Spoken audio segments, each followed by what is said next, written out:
let's face it, you're a realtor, you're busy, and sitting down and looking at rows and rows of comparables just isn't appealing to you anymore.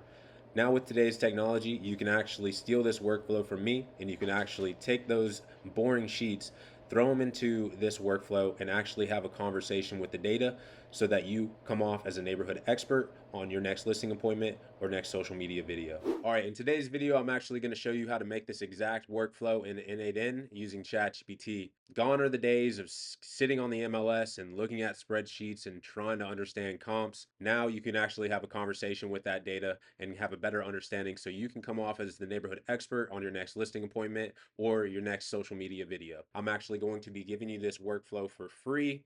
The link is in the description, so let's go ahead and hop into it. All right, before we actually get into it, let's hop into the most important part of this, and that's the data. You're gonna have to log into the MLS. I personally use Stellar. So I actually set everything the last 30 days out because I don't want a huge data set because then I'll have to copy and paste it instead of being able to export it, which is honestly just an L for Stellar. But then I only put single family residence and I put my zip code, and then let's go ahead and hop into here. Check all, hit export, and as you can see, I have my own MLS data intake like smart view where it doesn't have pictures and it only has the information that I need for this LLM. So you'll hit export, export it in that, and then boom. All right, so now that we have that data, we're actually going to import it into a Google Sheets file. And as you can see, this is organized correctly. Perfect. What you're going to need to do, and we'll hop into that a little bit more whenever we actually go through the workflow, is you're going to have to actually take, these industry specific terms like ACT, which I know is active, pending, PND, SLD for sold. Your LLM doesn't necessarily, it's not a realtor, so it doesn't necessarily understand that. And then same with your headers right here. You're going to actually want to take these rows, put them into Gemini, and tell it like, hey, I'm trying to communicate these terms to a large language model that's an AI assistant. This is what these terms mean. Can you come up with a system prompt? And that's what I did to come up with the system prompt for this AI agent. All right, so let's hop into the actual workflow now. We just have a start conversation trigger so that you can actually just communicate with it inside n8n. Then you have it connected to an AI agent node. That AI agent node is using OpenAI's chat model, which you're going to need an API key for. Then I actually set up with a simple memory and I put a context window length of 50. Usually the default is 5, but I want it to be able to remember my conversations. That's connected to a Google Sheets right here. This is our property data set, as you remember, right here. And then I actually have it connected to a calculator as well. And in the system prompt for the AI agent, you're actually going to want to be able to tell it like, hey, these are the tools that you have access to, and this is how I want you to use them. All right, so now we're actually going to go in and start asking it some questions. So show me all the available homes in the Bocasiega Park subdivision. As you can see, it referenced the data, referenced its memory, and now it's figuring out how it's actually going to respond to me. Boom. So here's all the available homes in that subdivision. All right, now let's go a little bit deeper. What is the average price per square foot for the sold properties? Make sure to check your math with the calculator.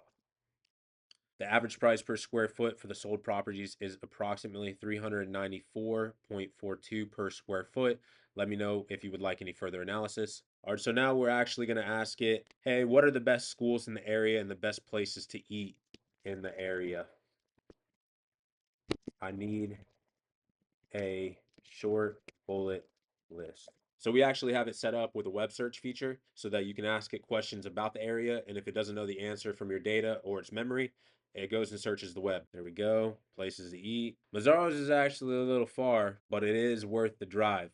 And I wish it said one chick, one bro, because they have the best arepas in town. All right, now that we see what it does, let's go ahead and hop in how this workflow actually works. All right, welcome to the hot dog factory, behind the scenes. So we start with the conversation node. That way we can talk to it within n8n natively. Then that's connected to an AI agent node. That AI agent node has three things. It has a model, chat model, it has memory, and then it has tools. So we're using OpenAI for our chat model. You do have to have an OpenAI API key to be able to use this, or you can interchange it with Gemini, Claude, whatever LM that you're using. We have our memory set up. Our memory setup actually has 50 context, so it remembers its what we're talking about when we ask it questions. Here's our property data. That's going to be connected to our Google Sheets right here. And then here's our calculator tool.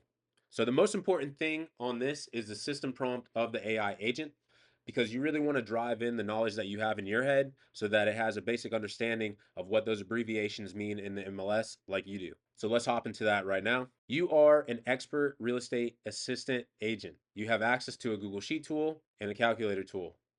Critical. So this is where those abbreviations come in. So ACT, PND, I tell it, hey, this is what this means. Behavior rules: when the user asks for available or active homes, only return properties with the status ACT.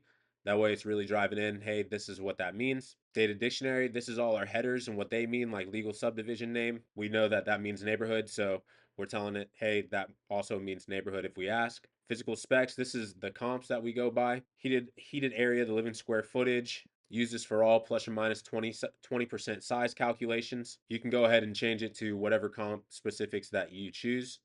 Market metrics, valuation metrics. Again, this is just talking about comps, and actually use the property data set tool every time I ask you a question. So I don't want it to just be going off of memory. I want it to check the data set every single time so that we're getting accurate information. And don't worry, this system prompt will actually be populated in the workflow when you download it from the link in the description. And there is the AI neighborhood expert. Go ahead and implement this into your business. Really just dig into your data, become an expert of your neighborhood or your farm, whatever you call it, and just really start understanding this data. There's just so many different workflows and ways that you can store it so that all of this stuff is top of mind for you. So thank you guys so much for watching. Like I said before, the link to this workflow is 100% free. The link is in the description. Please start using this in your business, and let's go. Have a good day.